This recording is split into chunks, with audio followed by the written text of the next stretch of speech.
Un héritage de 200 millions d'euros, une famille divisée, un enregistrement choc, des procès qui s'annoncent explosifs.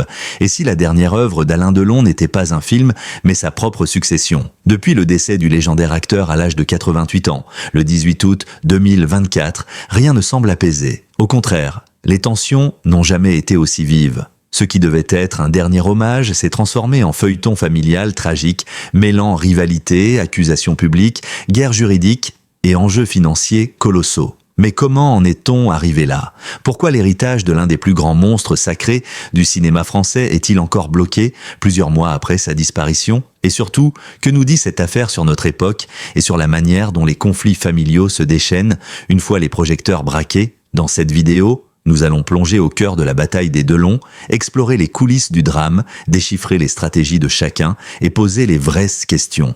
Justice ou vengeance? Transmission ou trahison? Respect du défunt ou guerre d'ego? Dites-nous ce que vous en pensez. Qui, selon vous, dit la vérité? L'affaire aurait-elle pu être évitée? Laissez un commentaire, on lit tout. Et surtout, abonnez-vous à la chaîne pour ne rien manquer des prochains épisodes de cette saga bien réelle. Allons plus loin ensemble, examinons cette affaire en détail.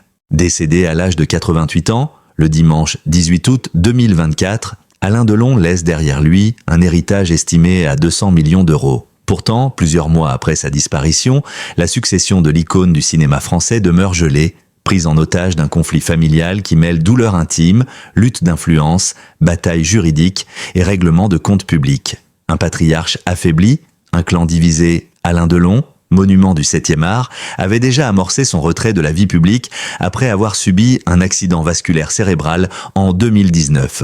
Cet accident vasculaire cérébral, suivi d'un second épisode quelques mois plus tard, avait considérablement affecté ses capacités physiques et cognitives. Dès lors, la gestion de sa santé et de sa vie quotidienne est devenue un sujet de discorde entre ses trois enfants, Anthony, Alain Fabien et Anouchka. Selon plusieurs témoignages, les tensions étaient déjà palpables bien avant les événements judiciaires récents. Anthony, l'aîné, fruit de la relation d'Alain Delon avec Nathalie Delon, a toujours entretenu une relation complexe avec son père, marquée par la distance et les reproches. Alain Fabien, plus jeune et longtemps décrit comme le rebelle du clan, a de son côté connu des périodes de grande fragilité. Quant à Anouchka, née de l'union de Delon avec Rosalie Van Bremen, elle s'est souvent présentée comme la fille dévouée, la gardienne de l'image et de la santé de son père. Mais derrière cette apparente répartition des rôles se cache une fracture profonde. Les divergences sur la manière de traiter Alain Delon, entre soins intensifs, placement en établissement spécialisé ou maintien à domicile, ont rapidement dégénéré. Un enregistrement choc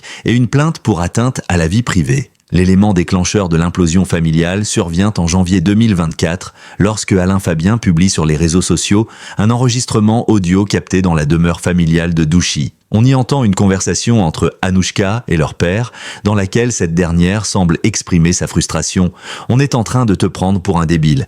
Et moi, une conne qui manipule son père. » Ce document, rapidement viral, est perçu comme une tentative de décrédibiliser Anouchka aux yeux du public et peut-être même des juges, dans une guerre larvée où chaque mot devient une arme. Or, cet enregistrement, obtenu sans le consentement des parties, soulève une question juridique majeure, celle du respect de la vie privée. Anouchka Delon a réagi en portant plainte contre ses deux frères pour utilisation, conservation ou divulgation d'un document ou enregistrement obtenu par une atteinte à l'intimité de la vie privée d'autrui. L'audience initialement prévue en avril 2025 a été reportée à mars 2026, un délai qui ne fait que prolonger l'incertitude autour de la succession. Un héritage gelé, des enjeux financiers et fiscaux considérables. L'héritage d'Alain Delon, évalué à environ 200 millions d'euros, comprend des biens immobiliers prestigieux, dont la célèbre propriété de Douchy, des œuvres d'art, des droits d'auteur et des placements financiers. Tant que le conflit judiciaire n'est pas tranché, aucun partage ne peut avoir lieu. Ce gel a des conséquences lourdes, notamment fiscales. Le fisc français impose des délais stricts pour le règlement des successions. Au-delà de 6 mois après le décès, les héritiers doivent commencer à s'acquitter des droits de succession. Dans le cas de Delon, les enfants risquent d'être pénalisés par des pénalités de retard, voire par une requalification de résidence fiscale si certaines démarches ne sont pas faites à temps. D'ailleurs, l'une des inquiétudes exprimées par Laurence Bedossa, avocate d'Anthony Delon, concerne précisément ce point. Elle, Anouchka, a peur qu'il perde son statut de résident fiscal. Et dans ce cas, qu'elle perde aussi les avantages liés à la succession. affirmait-elle sur CNews. Un procès reporté pour conflit d'intérêts? L'une des raisons principales du report du procès est la mise en cause de Laurence Bedossa, ancienne avocate d'Alain Delon, aujourd'hui conseil d'Anthony Delon. Les avocats d'Anouchka ont saisi le Conseil de l'Ordre des avocats, estimant qu'elle se trouve en situation de conflit d'intérêts. Ayant travaillé pour le père, elle serait désormais juge et partie en défendant le fils dans un litige familial qui repose aussi sur des éléments confidentiels de la vie privée du défunt. Si le Conseil de l'Ordre décidait de sanctionner Bedossa ou d'interdire sa participation, cela pourrait rebattre les cartes. Mais en attendant, tout est à l'arrêt. La guerre des Delon, un miroir de la société?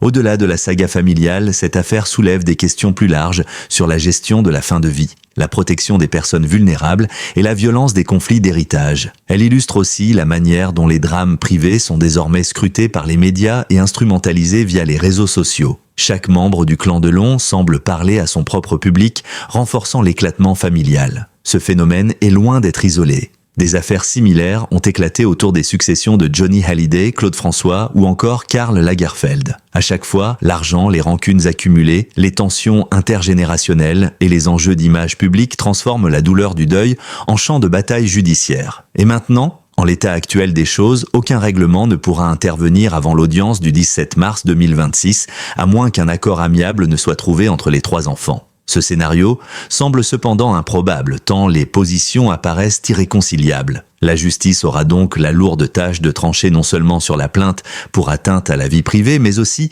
indirectement sur les conditions de la répartition d'un héritage colossal. D'ici là, l'héritage d'Alain Delon demeure gelé, comme figé dans un temps suspendu, à l'image de la mémoire d'un acteur qui, même après sa mort, continue d'écrire le scénario d'une saga tragique.